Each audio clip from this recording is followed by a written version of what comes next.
all in the Trump administration, playing out very publicly, unnerving some of our closest allies. Tonight, we examine how his tweet storms and news of this ongoing FBI investigation are being received abroad. Here's ABC's chief global affairs correspondent, Martha Raddatz. Tonight at a rally in Kentucky, President Trump ignored today's bombshell disclosures. Forget about Russian connections. The president stuck to his usual theme. And this, the United States of America, is your country again. And his supporters loved it. A far cry from that stunning hearing today, where for the first time, FBI Director James Comey confirmed that his agency is investigating whether anyone from Trump's campaign team colluded with Russia during the election. All I can tell you is what we're investigating, which includes whether there was any coordination between people associated with the Trump campaign and the Russians. And Russia isn't his only problem. Around the globe, the president has some world leaders, at the very least, bewildered, and others downright angry.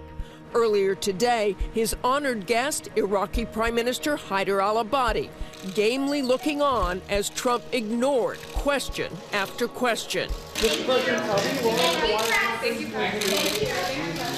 And only days ago, German Chancellor Angela Merkel giving him that look that launched 1,000 memes. As far as wiretapping, I guess, by this past administration, at least we have something in common, perhaps. That joke landing like lead 2 weeks after that Saturday morning tweet dominated headlines and sent shockwaves across the world. Is it just business as usual? Do you think this happens in every administration, or is this really different? It's certainly breaking protocol. So among the diplomats to come in and to set new protocols, to insult allies, to suggest they're doing things illegal, to suggest that they're not contributing in ways that they actually are, you're just making enemies when you don't need to be making enemies. Last week, the White House upped the ante, dragging the British into the wiretapping claim, citing Fox News as their source. Judge Andrew Napolitano made the following statement, quote, 3 intelligence sources have informed Fox News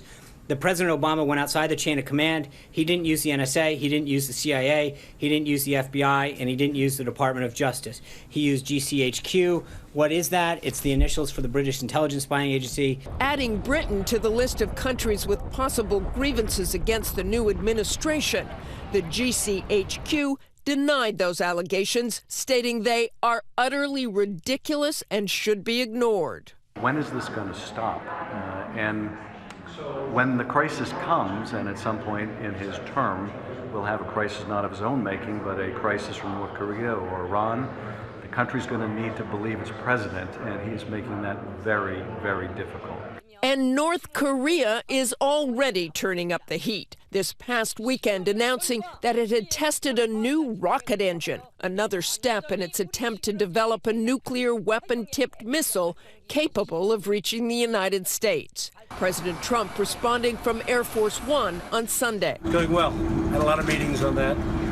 Had meetings on North Korea. He's acting very, very badly. I will tell you, he's acting very badly. They're probably looking at Washington and saying, we're going to continue on with our developing of our nuclear weapons capability, with our ability to launch those nuclear weapons on rockets, because obviously they're too tied up with their own domestic politics, and they're not going to come do anything to us. But those domestic politics have serious implications for the rest of the world, too, something the former ambassador to Russia says shouldn't be taken lightly. The ambition of what the Russians tried to do in our elections, trying to influence the outcome in favor of one candidate, was quite diabolical.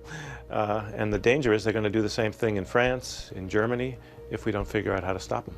But in Russia, dismissiveness from the top down. Putin's spokesman, Dmitry Peskov, telling reporters earlier today, these are U.S. internal affairs. Our general attitude to this hysterics is well known, and we have nothing to add. The reaction among ordinary Russians is very similar to that among many of Donald Trump's supporters in the U.S. They don't believe the Russia allegations, and they think they're a plot by the Democrats and American intelligence services to undermine him. The American people are wise enough to choose their president, and I don't think that Russia has interfered in this. We don't have such influence on the worldwide politics. Beyond the election, what does Putin get out of this? He gets chaos. He can stir things up in Europe. He can keep the U.S. off balance while he runs amok and gains advantage in other places around the world. But there's no denying that other countries are on edge. In the Netherlands, the Dutch opted to count ballots the old-fashioned way, with pen and paper, to ward off meddling from outsiders in their national election. We will make America great again.